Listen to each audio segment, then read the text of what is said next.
Microsoft has recently launched new data grid modern control in Canvas application, and in this video we'll find out if this can replace your future gallery design or not. To enable the data grid control in Power Apps, go to your app setting, support authoring version, and select the latest authoring version that's available to you or the recommended one. And in the updates, make sure the modern control and theme is turned on. Once you have this, go to insert. You can see your data grid options there, and you can enable it from here as well. Let me add a new screen type here, header and footer. I will just delete the footer. In the header, I will insert a text, new data grid. Make the width of this as parent.width, height as parent.height, text align center, font size 32, font weight bold, font color white, and in the container, make the fill of this as app.theme.colors.primary, and we have nice little header in the top. And in the main container, insert data grid, connect it to your data source. I have this SharePoint list, so I'll connect it to that. You can connect it to either database table or to your collection as well. You can see a nice looking tabular structures of a grid available to us with the horizontal and vertical scroll both. And in the description, you can see there is an error. It's a multi-choice column. So if I go here and concat this value, comma separated, now we can see we have the data, and we have another error that says this item dot attachment expected a text value. Right now the attachment type is not supported in grid. This is one of the issue.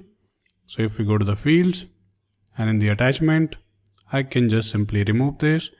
I can even add more columns. So let me add names, modified. I would like to add ID column as well and bring this to top. And you have options to actually change the type of these control as well. You can make them text column, button column as well. We can talk about that later, but first of all, in the data grid, let's talk about some behavioral property of this data grid. You can see there is a multi-select option which is by default turned on. If we go and check, we have options to select all, as well as we can select multiple rows like we have option in the table. And if I just turn this off, you will see that now it is turned into a radio button structure, and at a time I can only select only one record like our gallery experience. Then there is a show selector. If I turn this off, the selector is gone. And in the searchable, if I turn this on, a search bar will appear in the top like this, and I can search anything like eco pack. You will see it is searching across your column, so there is no such restriction on that. And then I have a sort options, that means sortable. So if the sort is enabled, you can see you can sort any column in ascending and descending order. That's a pretty good feature to have. Typically in our gallery we have to build it, but you have it built in here. Now if we go, there is show header options. If I turn this off, you will see that the column name is gone from the table, and when I turn this on, it will show you the header. So these are primarily the behavioral field that we have. Rest as it is the general field we have. Now the important point to notice here is that the search that we are applying here, you can see that if I just search this into descending, it says the ID 500. That means it is at a time loading only 500 item. And if I just scroll this down, there we have one, and it is not able to load more than that. And the search, it will apply only to the 500 item that we have available. not onto more than that. You can see I've searched for 501s, it is not searching the ID 501. And if I go here and check, I have ID till 2541 in my data source in SharePoint list. So this is one of the disadvantages right now you have with this data grid, that it is loading what you have set in your data row limit. In my data row limit, if I go to my Power Apps here, and in the general, you can see the data row limits, it's set to 500. I can set this to max 2000s. If I just set to 2001, it is not valid. It can load max 2000s record, but if you have more than that record, it won't be able to load it. Like we have options in gallery to batch loading the things. It means you scroll down, it will keep on loading the 500 items more every times for you. And that's not an option available here. However, in your search, if I want to make it work, what I can do is in the items, I can apply a filter and I can put a start with on a title column, and I will say self dot search text.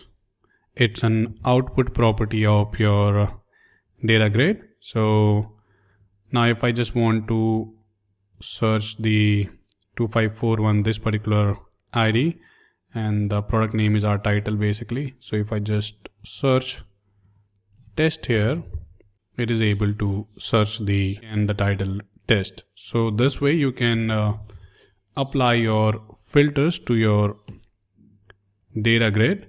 And also if you want to just make it like tab based structure, you have some statuses, you can create a tab list and can filter based on that. But that is one option. By default, you will not have options to load more than what you have set as a data row limits. So that's one of the shortcoming of this one. Another one we have already talked about. Right now it is not able to support your attachment type. In future maybe it will be able to. Now if I just want to insert a form inside this,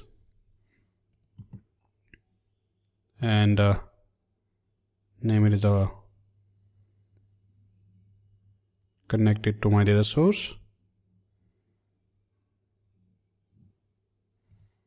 Let me turn this into a horizontal container first. Good. And let the fill portion set up this one to 2. This one will automatically go to 1 of 3. And in the items property of this, I will say data grid 1 dot selected. And now if I go here, select any of the record, you will see in the right we have the form loading as per the need. So this is the sidebar experience. But what if you want to open the forms into a different screen or maybe into the pop-ups? For that, what you can do is you can go to your data grid, go to the fields.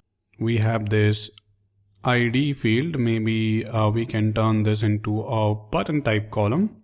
You will see a nice little button experience is there. So what I select, the button is different from that. Okay. So means on this button click, you can either open a pop-ups or can redirect it to a different screen. It will have a on select property you can see here, and maybe just to showcase you, we can say hi, and that's it. You will see a pop-up is coming up there. Not every column type will have that particular options to change it to into different type. So you can see in the descriptions you have options to make it in the URL columns, the phone buttons or button columns, different options based upon what column you are selecting. I hope they will work on this to mitigate this this data row limit issue and attachment issue in future as well. as it's a preview feature right now, we'll have more features coming to this before it goes for general availability. So I'm hoping that they will address these, but overall I think it can be a good replacement for your gallery designs, considering it has all the basic things and is quick and easy to build. I hope you like this video. If you do like, don't forget to subscribe, Learn and Tech. Thank you so much for watching.